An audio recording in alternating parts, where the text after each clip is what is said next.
Okay, this is a disturbing and polarizing incident that happened in Indiana, and there are people that believe very strongly on both sides. And one of those reasons is because there are a lot of people who believe in the legitimacy of traffic law. And I understand why they do, because they believe that traffic laws keep the rest of us safe on the roadways. And in a lot of cases, that's just not true. Traffic law is used by law enforcement as a justification to put their law enforcement foot in the door of your life so they can extract monetary reward from you or to exert unbridled authority over you. But I think we can all agree, at least most of us, if you have a beating heart in your chest and you have any kind of semblance of compassion and logic and reason, I think we all agree that no violation of any corporate traffic law should ever result in the caging or killing of a human being, which is what happens right here. As a matter of fact, let me go further and just say that no law should deprive any human being of any right unless that person is involved in violating somebody else's rights or is interfering with another person's right to life, liberty, and happiness. And so let me just, before I play this video right here, and like I said, it is pretty disturbing, let me just give you part of 18 U.S.C. 242, which is deprivation of rights under color of law. Deprivation of rights under color of what law? Any law.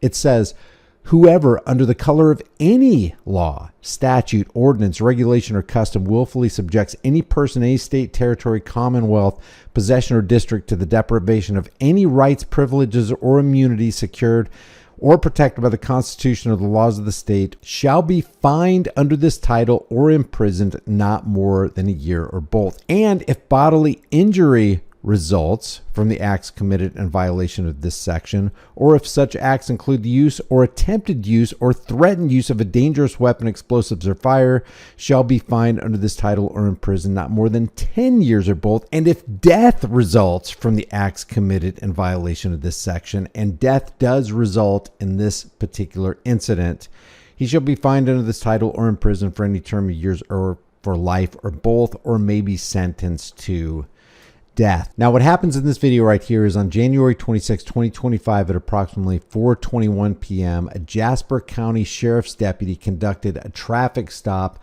on State Road 14 in Jasper County for speeding 70 miles per hour in a 55 mile per hour zone. You'll hear that in the video.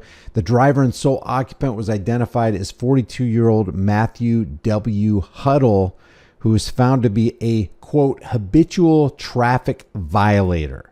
This traffic stop is going to end with Matthew being unalive. Now, you're going to hear Matthew say that he's waiting on his pardon from Donald Trump because he was a participant in what fake stream CIA infiltrated Operation Mockingbird MK Ultra Media calls the Capitol riot. Let's just take a look at some of this here.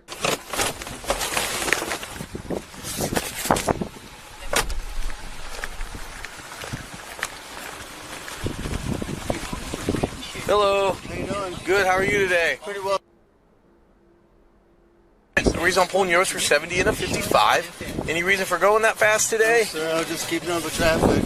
Okay, fair enough. You got your license and registration on you? So can I put it in park? Yeah.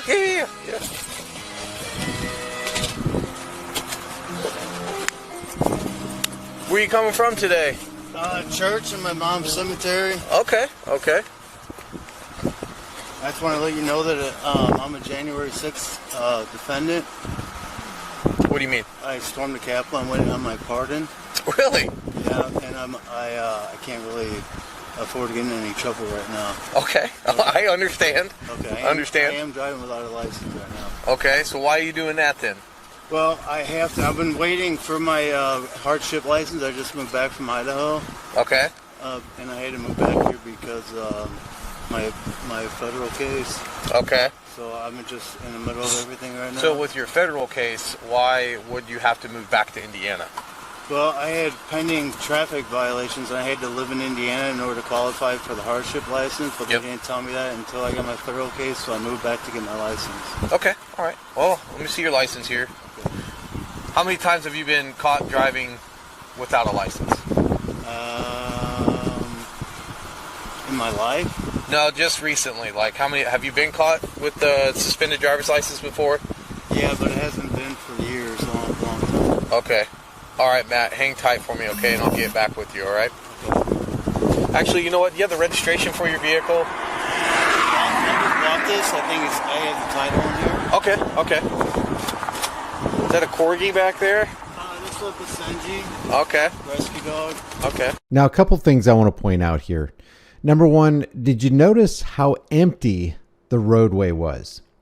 Who cares if this guy's going 70 and 55 on an empty freaking road? Besides that, 70 and a 55 is what cops do all the time. They'll do 95 and a 55. They'll do 95 and a 40. I've seen them do it in my own town. You've seen it too. I've had cops blow past me while I'm doing a little less than the speed limit, like I'm standing still. But this roadway is empty. So he's getting pulled over for a bogus corporate traffic law violation. That's number one. Number two, let me speak to the wisdom or lack of wisdom that Mr. Tuttle here is exhibiting.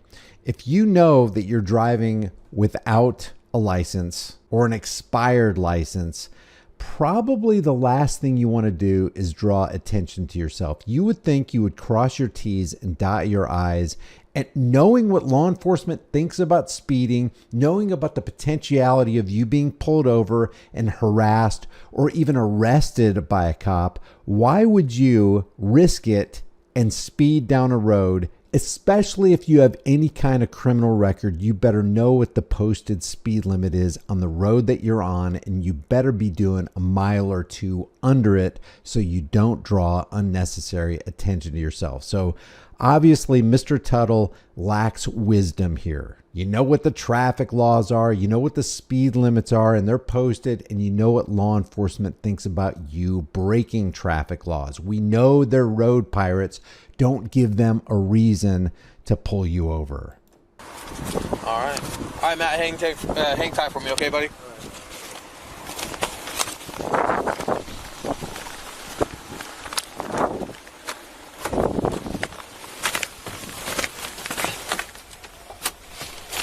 Now remember, while we watch this, there is such a thing as officer discretion. Any officer can exercise discretion at any time. He doesn't have to take you to jail.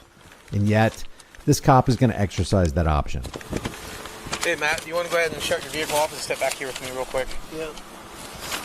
Go ahead and shut it off for me, please. Am I under arrest or anything? We'll come back here, I'll explain everything to you, okay?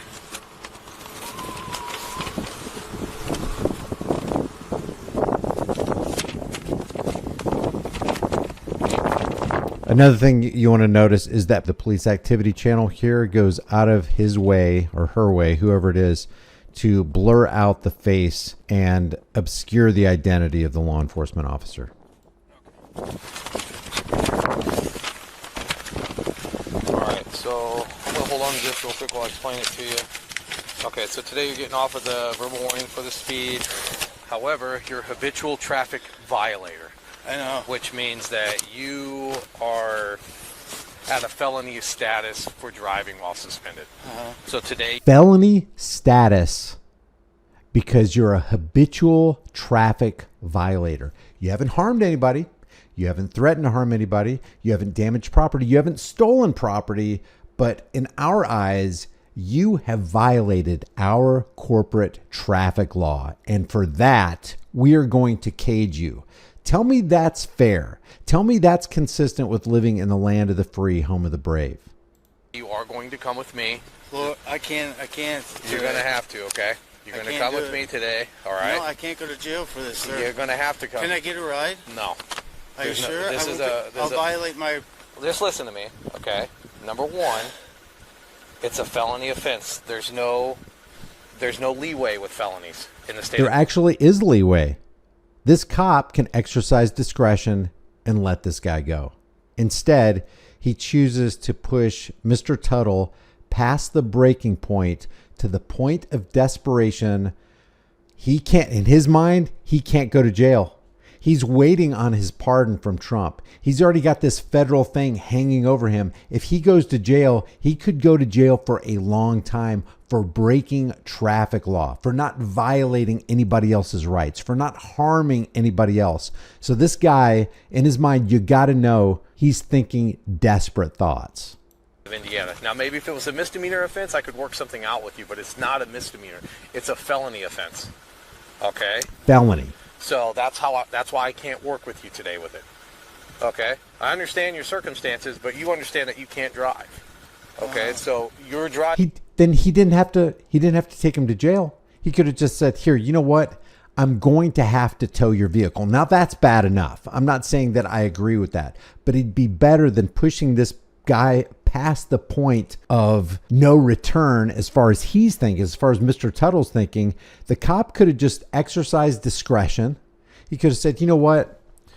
I'm not taking you to jail. It's ridiculous for me to take you to jail, to cage you, to remove you from society when you haven't hurt anybody. So I'm going to have to tow your vehicle. You're going to have to call somebody else for a ride, or I can give you a ride to wherever you're going. But I can't let you get behind the wheel of the car because you're a habitual traffic offender. He could have at least said that. I'm not saying that that would be right by any means. By a cop calling a tow truck and removing this vehicle from this man, that is in the real world called grand theft auto. And it doesn't make it right when the guy stealing the vehicle is wearing a costume.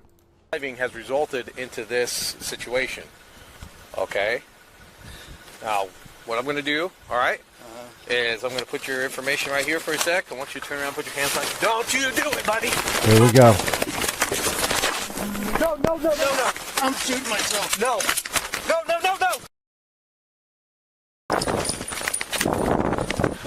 So horrible. It's just horrible, man. Okay. This is another angle on it. All right, so I'm going to hold on to this real quick while I explain it to you. Okay, so today you're getting off of the verbal warning for the speed. Watch the body language. Words have power, and because cops have perceived authority, people believe that authority is legitimate. They really believe they're actually in trouble. And in fact, in the real world, from the perspective of the cops, this guy is in trouble. He's being treated as a felon. Keep that in mind. You're being treated as a felon because you habitually broke corporate traffic laws. Laws that, according to 18 U.S.C. 242, are a deprivation of rights under the color of, in this case, traffic law. However, you're a habitual traffic violator. I know. Which means that you are at a felony status for driving while suspended. And if that's the case, then it was very unwise. And matter of fact, it was stupid for Mr. Huddle to be driving over the speed limit when he knows he's got this looming over his head. Just dumb. So today you are going to come with me. Well, I can't. You're going to have to, okay? You're going to come with me today, all right? No, I can't go to jail for this, sir. You're going to have to come. Can I get a ride? No. Are you sure? I'll violate my... Just listen to me. Of course he could get a ride. The cop could have let him get a ride. The cop could have given him a ride. So tell you what, you know what? We fleece the American tax cattle all the time. I owe you a ride. I'm a public servant. Of course we'll do that for you. As a matter of fact, I don't want to tow your vehicle. Do you have anybody in your family that can come down and get this vehicle? Let's work with you. How about that for being a public servant? How about that for exercising discretion and giving people that you're claiming to protect and serve some viable options other than taking somebody to a cage? Okay. Number one, it's a felony offense. There's no leeway with felonies in the state of Indiana. Now, maybe if it was a misdemeanor offense, I could work something out with you, but it's such BS. And I believe that the cop probably actually believes his own rhetoric. Not a misdemeanor. It's a felony offense. Okay? So that's why I can't work with you today with it. Okay? I understand your circumstances, but you understand that you can't drive. Okay? So your driving has resulted into this situation. Okay? Now, you brought this on yourself. what I'm going to do, all right, is I'm going to put your information right here for a sec. I want you to turn around and put your hands on. Don't you do it, buddy! No. I'm shooting myself. No.